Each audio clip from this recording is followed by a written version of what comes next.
Hi, this is Shayna from YumiYarns.com, and today we've got a podcast episode where I'm going to kind of do a roundup of all the things I've been working on in September and kind of my plans going forward for the month of October.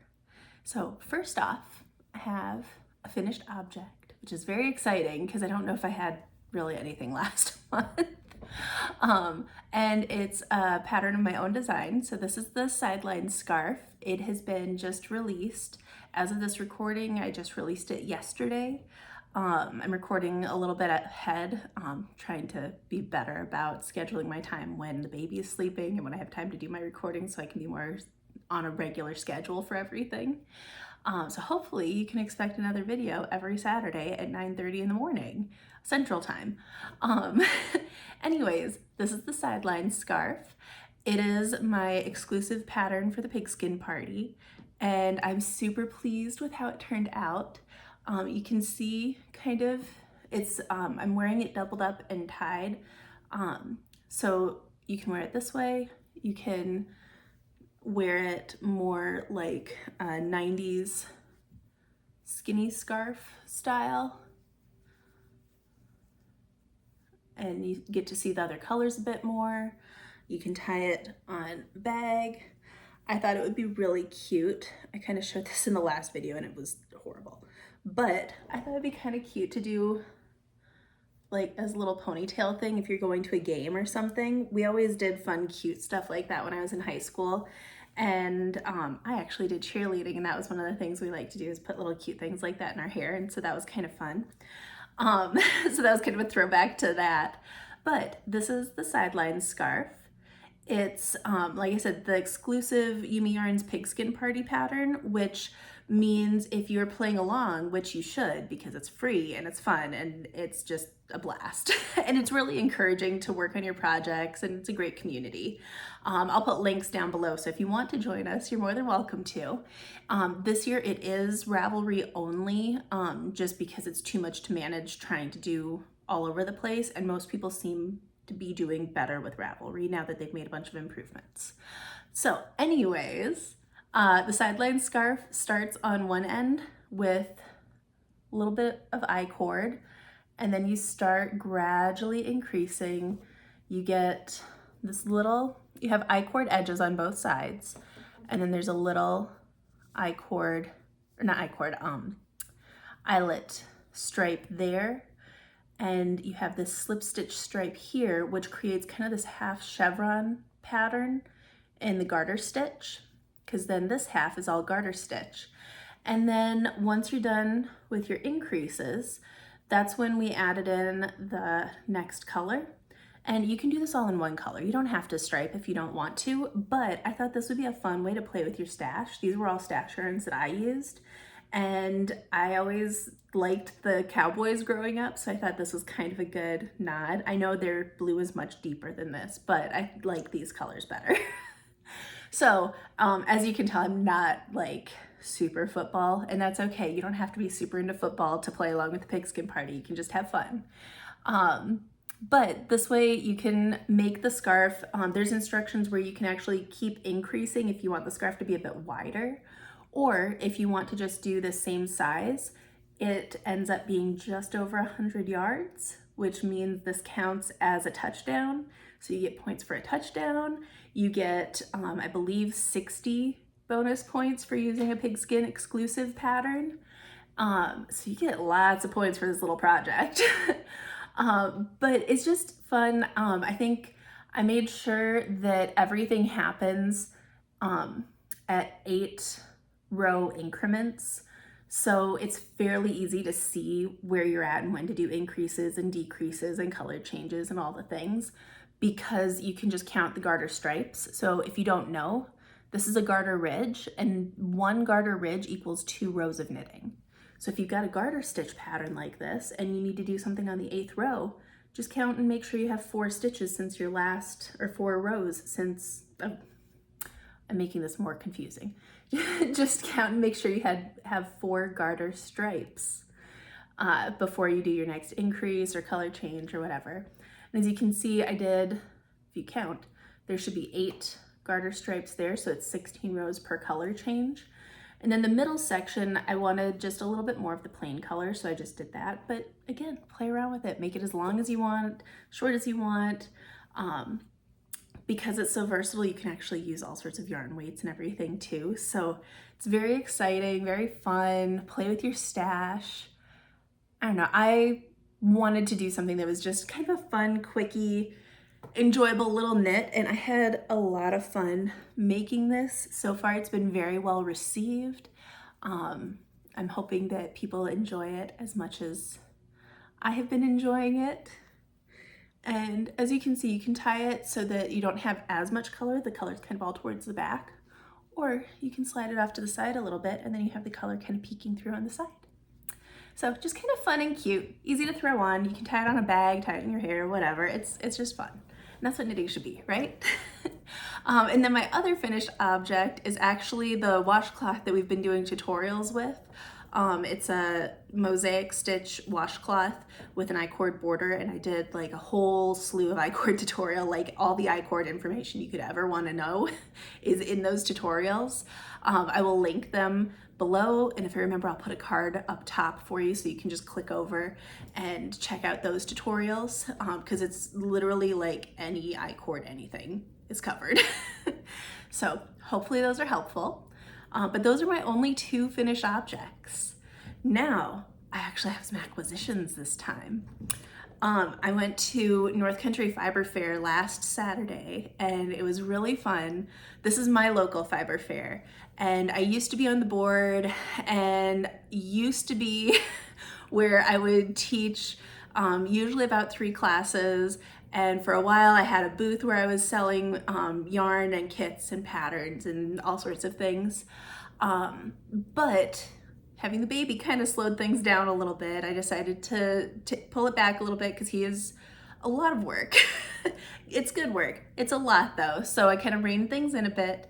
Last year and this year I did not teach at all. I did not bend at all. Last year we all went up as a family and had fun for a day.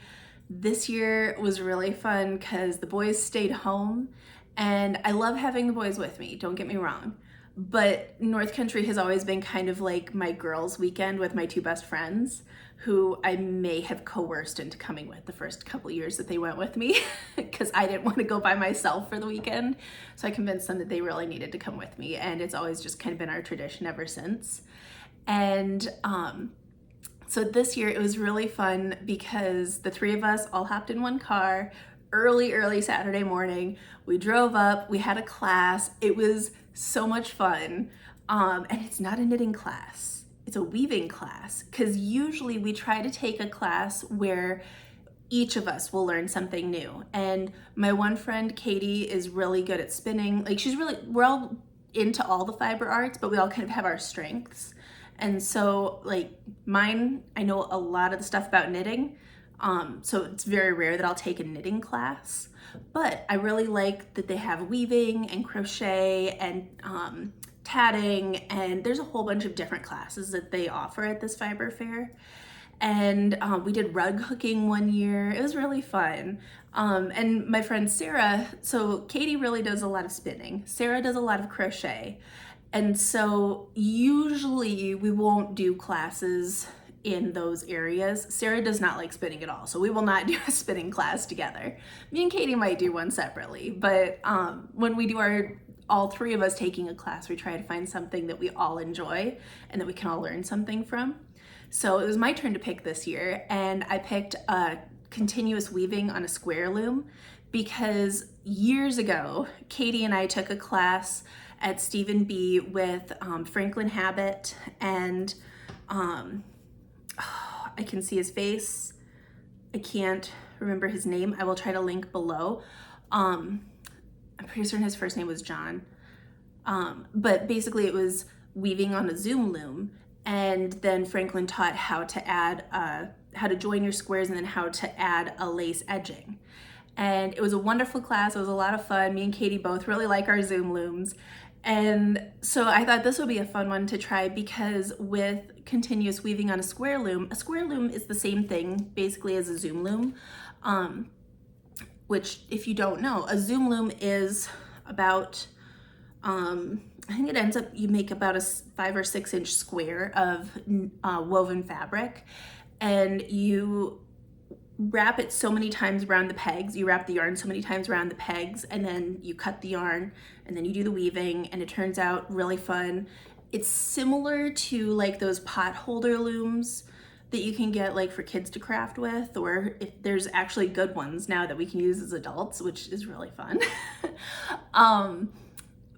But a zoom loom is very similar to that aspect, except you're using yarn. And it is really, really fun.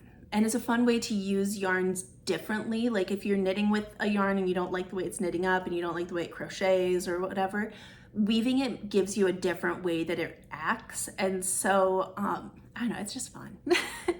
So the class that we took used much bigger weaving square frames, and see how it has these little pegs. So when you do the zoom loom, there's far less pegs because it's a much smaller square. This one, however, because we were doing continuous weaving, you don't have to cut the yarn, so you don't worry that you're going to run out of yarn while you're weaving.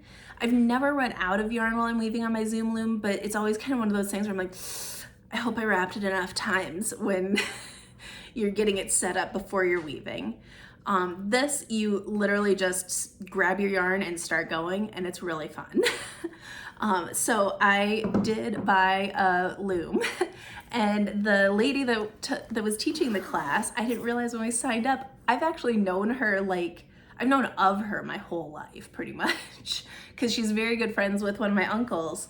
And I didn't realize that it was her, though. I didn't make the connection because I've always known her as like Anita, the home designer. Like, I knew she was very, very good at interior design and helps my uncle with different things and different projects. And so I never made that connection until we got there and I walked in. I'm like, I'm pretty certain that I know you. So that was really fun because I love Anita. She's so sweet, and I didn't realize that she did spinning and weaving and all sorts of stuff. And she hosts camping trips for single women. And that's kind of what she's doing now that she's retired from teaching at a design school and all the other things. She does like a million things. But she's retired from a lot of those, so she started doing these camping trips where it's kind of like glamping, but it's really fun. I'll put links to her stuff down below. Her website is Dakota by Design, and she's doing some updates. If you're interested, she will have the looms available on her site, so I'll do all the links and everything for you down there. But this is what I made in the class. I know it's kind of see-through, but it's really, I really love the fabric that I got. It's very light and airy. This is actually a chunkier yarn. It's a yarn from Dream in Color that I got as a kit eons ago, and I hadn't used it because I don't make a whole lot of things in heavier yarns. So I thought I'd bring it to class, and I absolutely love the way it wove up. And I'm kind of planning on connecting my squares because I made 3 squares. And it's harder to tell because it's kind of see-through-ish. I'm gonna try. It's a little transparent, but they kind of have almost like a plaid look to them. So I've got 3 squares that I made in class, and I'm gonna make up a bunch more. Probably at least 3 more from this, and then I've got a couple other coordinating yarns in the same base that also came in the kits. And I'm gonna try to do some sort of either drop shoulder sweater or a cardigan of some sort. I haven't decided yet, but I'll probably connect them with like crochet or something, or maybe knitting. I haven't decided fully on all of that, but stay tuned. I will keep you posted. The other things that I bought were, I met Carol, who has Pygora goats, and she was so sweet. And so I bought some Pygora fiber from her. And Pygora is Angora goats mixed with pygmy goats. So it's so incredibly soft and fluffy. This one is kind of really light shades of gray, and I just love it. It's so soft. If you didn't know, even though it's called Angora goats, that's actually what cashmere fiber comes from. So think of how soft and warm cashmere is. That's basically what this is. Like, it's so incredibly lovely. And that one, since I don't have tons and tons of it, because I only bought one little container of fiber, because me being super intelligent, I forgot my phone in my car in my friend's driveway. So I didn't have my credit cards. I only had the cash that I had brought in my bag. So it was very limited spending this trip. But I wanted to get one container of that to play around with. This is my drop spindle. This is my favorite one. It still has some fiber on that I need to wind off, but this is what I'm probably going to spin that up with, because I like using very soft yarns on my drop spindle, and then I'll use the more grippy yarns on my wheel, because my wheel is it's a metal wheel and it goes really fast and it likes to just suck up all the fiber. So really soft yarns really soft fibers don't do very well with it. They tend to get really overspun, and I don't know, I probably just am not very good at controlling my wheel as much, but that's kind of my preference. Plus this way I get to feel like I'm feeling the fibers longer, because drop spindling takes longer.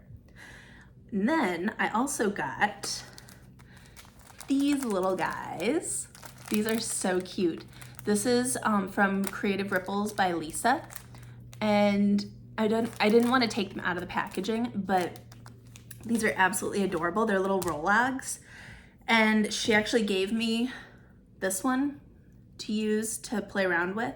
And basically it's just, a roll-log is just a way when they blend up the fiber on a board, pretend this is a board. So they'll put different fibers on and blend it up using a brush so they all kind of smush together. And then once the whole board is full and it's all done, they take a dowel and kind of roll, roll, roll, roll. So it all rolls up into this little tube. And then when you're spinning, you pull the end of the tube out and you just draft the fiber that way. And so even though the tube looks like this, it's probably gonna spin up very differently, because you don't know exactly what the inside of the tube looks like. So I'm very excited to play around with that, and I think this purple will actually go really nicely with the roll-logs that I bought. So I'm probably gonna try to apply them together or something. I haven't decided yet.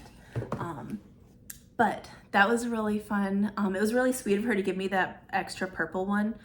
I felt bad. Some kids, while she was doing a demo and was away from her booth, some kids had gone over and messed up that roll-log, so she couldn't sell it. And you can't really redo a roll-log, so she was just gonna spin it up anyways. But they also broke one of her spinning wheels that was on display for sale, which she said it was a pretty easy fix, but that meant she couldn't sell it at the fair that weekend. So she was gonna have to bring it home, fix it, and then hopefully sell it the next fair. So that's really crappy. If you bring kids to the fiber fair, please watch them. You know, just like bringing kids anywhere, don't let them destroy people's merchandise. That's the first time that I've heard of somebody having anything at this fiber fair getting broken or ruined or anything. But I mean, unfortunately it happens when you have stuff on display. People touch and poke, and you know, it's unfortunate that it happens, but it does. But that was very sweet of her to let me have it to play around with. And I know I'm talking a lot. I have a lot that I wanted to get through, and I know I only have so long before my camera goes out. So the next thing I wanted to show you guys was a couple updates on some whips. First off, the whip that I'm gonna try to finish this October, so hopefully next video I'll be wearing it. It's this guy, which I think has been in every video I've done so far. It's absolutely massive. So the plan is, because it's unspun yarn, this is my apothecary sweater by the Petite Knitter. Because it's unspun yarn, I can't rip it out because it just floofs away into nothing. So I am going to roll the sleeves, stitch them down, probably with the contrast color, steek the front, so that means I'm going to cut the front open, and then I'm going to fold the edges back and sew it down that way. Probably that one I won't do in contrasting. I'll probably sew that hem with the matching color or something similar, just so that it doesn't look as obvious as the hems on the sleeves will, that it's a cut open thing. I don't know. We'll see how it looks when I'm working on it. But then my plan is to use some of my leftover contrast color and knit a belt for it. And then it's just going to be a giant cozy fall cardigan. Well, probably winter cardigan, because this thing's gonna be warm. But it's lovely. I'm really happy with how it turned out, even though it's giant. And I think that this will be a good solution for it. So that is the plan with that one. That's the one that I'm hoping to have done for the next podcast episode. Then I have an update on my Angelica sweater, which is a test knit that I am doing. It's not very far, but it is really lovely. And I have, I think, 14 more pattern repeats, and then I start the sleeves, and then I can start the yoke, and then it'll be all done, hopefully. Hopefully very soon. So this one may be done for the next episode. We'll see. I can't wear 2 sweaters at once, so we'll see how things go. Hopefully that one's done and I'll just be showing you 2 sweaters, but we'll see how it goes. I'm also working on another test knit, and I cannot remember the name of this one. I think it's called the Berkram sweater.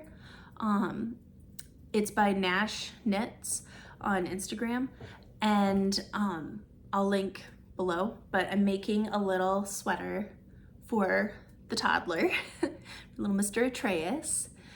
It has colorwork stripes on the bottom in this one, but this is the main color, and it's in, it's got the top half of the sweater has this shaker rib, which is kind of like, it's kind of like if you knit brioche incorrectly. It's similar to like a fisherman's rib. So it's like a half brioche, which for somebody like me that is very comfortable knitting brioche, having something where it's only half brioche is like kind of breaking my brain a little bit. But it is fun and I'm really enjoying it. It also has the stripes going down the sleeves. So it's gonna be super cute. And that one should go really fast because it's just a little kid sweater.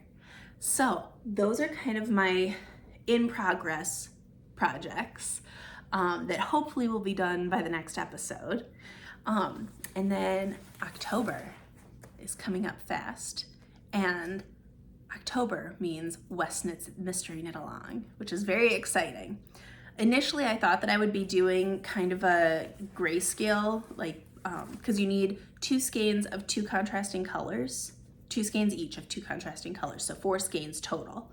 And I thought I was going to be doing kind of cream and gray, but then I was looking and I have this, which I think is going to be really pretty.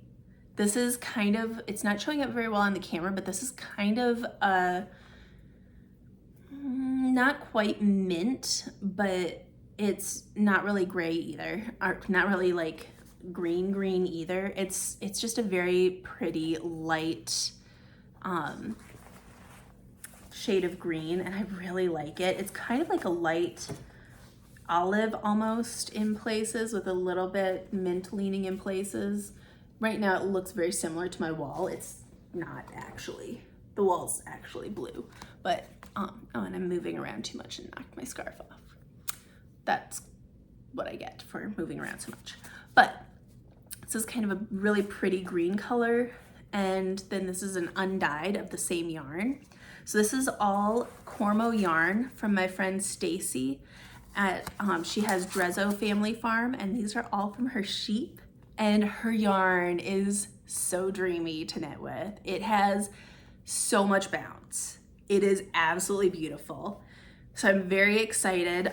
This is kind of an outlier because the yardage is like 734 yards that he recommends having of each color.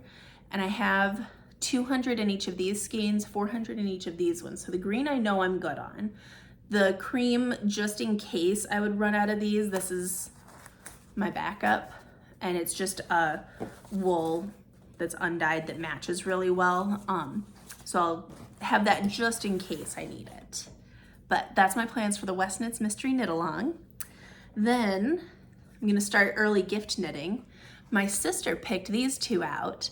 They're from Colorful Eclectic. This is Olive Juice and this one's Tiger's Eye. And she wants to have a knitted bandana. And I have a pattern called the Magic Fringe Shawl, and that one is obviously shawl size, but it's basically a bandana styling and you make the fringe as you go. So I'm going to write up kind of an alternate version of that pattern and make a bandana for her using one of these as the main color, the other is the contrast. And then I'm gonna make another bandana that is the contrast and main color swapped, because her dog Toki also wears bandanas a lot, and she thought that it would be really cute if they had kind of matchy bandanas. So that's gonna be her Christmas present and Toki's Christmas present. But hopefully that I'll have done in October also to show you guys and share that pattern with you as our October pattern release. And my final thing, I am going to be spinning up this lovely braid that I got a few years ago at North Country from Quirky Fiberworks. This is her Fiesta colorway. Some of my friends at the Harry Potter group on Ravelry are doing a spin along. And so what we're going to do is you take a brightly colored skein or braid of yarn, you break it up into 4 sections, and it's different ways of handling the same dyed braid of yarn. So you see how different handling techniques will change the way that the braid spins up.